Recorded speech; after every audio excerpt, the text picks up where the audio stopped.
नमस्कार, मैं राकेश वर्मा आप सभी का स्वागत करता हूं आपके अपने परिवार एसएन गुरुकुल पर। आप सभी सक्षमता परीक्षा उत्तीर्ण लगभग 1,87,000 सभी अत्यधिक नियोजित शिक्षक शिक्षिकाओं का 1 अगस्त 2024 से काउंसलिंग आरंभ हो जाएगी।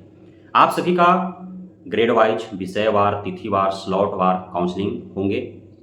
आप जब काउंसलिंग हेतु काउंसलिंग सेंटर पर पहुंचेंगे तो आपको वहां कतई भी धक्का मुक्की नहीं करना है, कतई भी अफरा तफरी का स्थिति उत्पन्न नहीं करना है, क्योंकि आप यह जहन से निकाल दें कि आपका काउंसलिंग पहले होगा तो आप वरीय हो जाएंगे और आपके बाद वाला आपसे कनीय हो जाएगा। ऐसा कोई भी बात नहीं है। इसलिए आपका जिस तिथि को जिस स्लॉट में आपका शेड्यूल है उसी तिथि को उसी स्लॉट में आप जा करके अपना काउंसलिंग कराएंगे। सभी शिक्षक शिक्षिकाएं जो काउंसलिंग हेतु जाएंगे उनका जिस तिथि को जिस स्लॉट में निर्धारित होगा उसी स्लॉट में ही उनका खुलेगा विंडो, नहीं खुलेगा दूसरा स्लॉट में आप जाकर के काउंसलिंग कराने का प्रयास करेंगे। साथ ही आप जब काउंसलिंग सेंटर पर जाएंगे तो आपको प्रवेश ही नहीं मिलेगा जब तक आपका उस तिथि को उस स्लॉट में शेड्यूल में नाम रहेगा ही नहीं। इसलिए आपको अपना आधार कार्ड और उस आधार कार्ड से लिंक्ड मोबाइल नंबर अवश्य ही लेकर के जाने हैं, क्योंकि उसी मोबाइल नंबर पर आपको मैसेज के थ्रू प्राप्त होंगे कि आपको किस तिथि के किस स्लॉट में शेड्यूल है काउंसलिंग कराने हेतु। वह वहां पे जो भी कर्मचारी होगा देखेगा तभी आपको प्रवेश मिल पाएगा, अन्यथा की स्थिति में आप बाहर ही रह जाएंगे।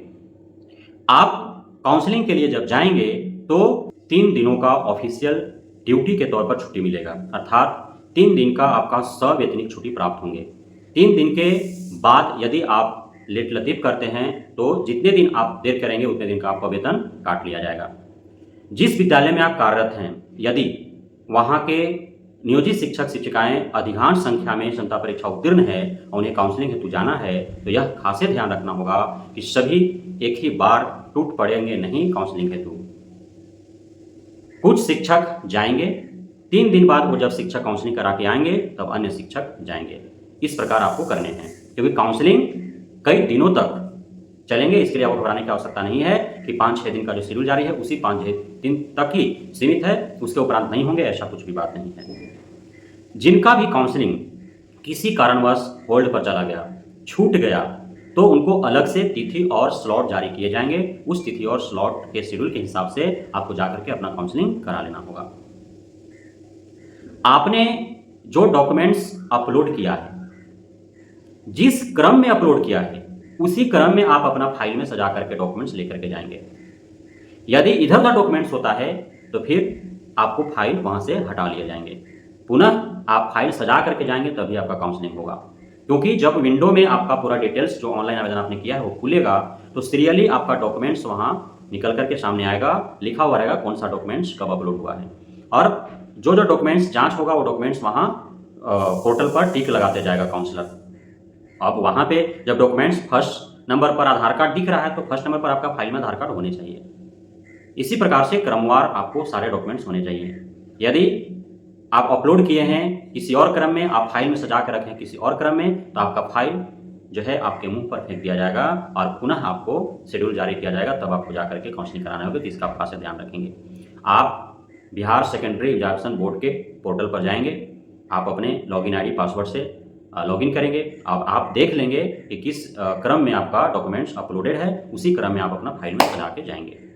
आपको ओरिजिनल डॉक्यूमेंट्स सारे ले लेने हैं। वो सारे डॉक्यूमेंट्स का ओरिजिनल के साथ साथ 2 आपका सभी का फोटोकॉपी आपको ले लेने हैं, और जो फोटोकॉपी आप देंगे वो सारे पर आपका सेल्फ अटेस्टेड होना चाहिए तिथि के साथ, जिस तिथि को आप काउंसलिंग कराने के लिए जा रहे हैं। एक भी फोटोकॉपी डॉक्यूमेंट्स पर आपका सेल्फ अटेस्टेड अर्थात सिग्नेचर नहीं छूटना चाहिए, इसका आपको खास ध्यान रखना है। तो साथ ही फाइल जब आप लेकर के जाएंगे तो पेपर फाइल लेकर जाएंगे, प्लास्टिक वाला नहीं।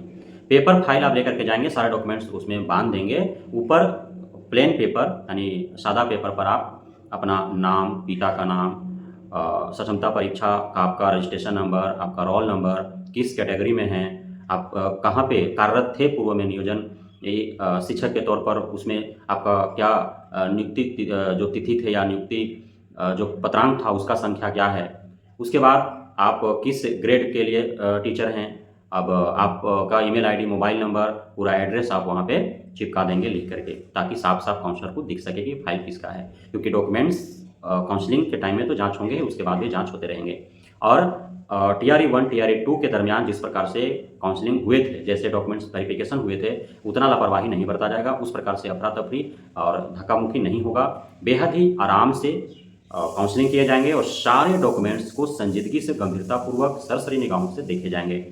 वहाँ पे डॉक्यूमेंट्स में यदि किसी प्रकार के त्रुटि नज़र आता है, फर्जी अवाड़े का संदेह होता है, यदि किसी प्रकार से अपूर्ण डॉक्यूमेंट्स है, त्रुटिपूर्ण डॉक्यूमेंट्स है, तो फिर आपका काउंसलिंग होल्ड कर दिया जाएगा।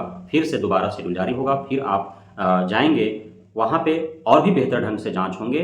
सब चीज़ सही रहा तो ही आपका काउंसलिंग कंप्लीट होगा और आप विशिष्ट शिक्षक के रूप में योगदान देकर के राज्यकर्मी बन पाएंगे। अन्यथा यदि आप फर्जी पाए गए, अयोग्य पाए गए, तो फिर आपका नियुक्ति रद्द हो जाएगा और आप पे एफआईआर दर्ज करके कार्रवाई भी हो सकती है। इसका खास ध्यान रखना है। आप यदि सही हैं, योग्य हैं, तभी आप काउंसलिंग में भाग लें, विशिष्ट शिक्षक में राज्यकर्मी का दर्जा प्राप्त करें। यदि आप फर्जी हैं, अयोग्य हैं, तो आपके लिए कोई जगह नहीं है काउंसलिंग में जाने हेतु। आप पतली गली से दुम दबा के निकल जाएं। बहुत बहुत धन्यवाद आप सभी गुरुजनों का हमारे साथ जुड़े रहने के लिए, बने रहने के लिए, इतना प्यार देने के लिए, यहाँ पे भरोसा बनाए रखने के लिए।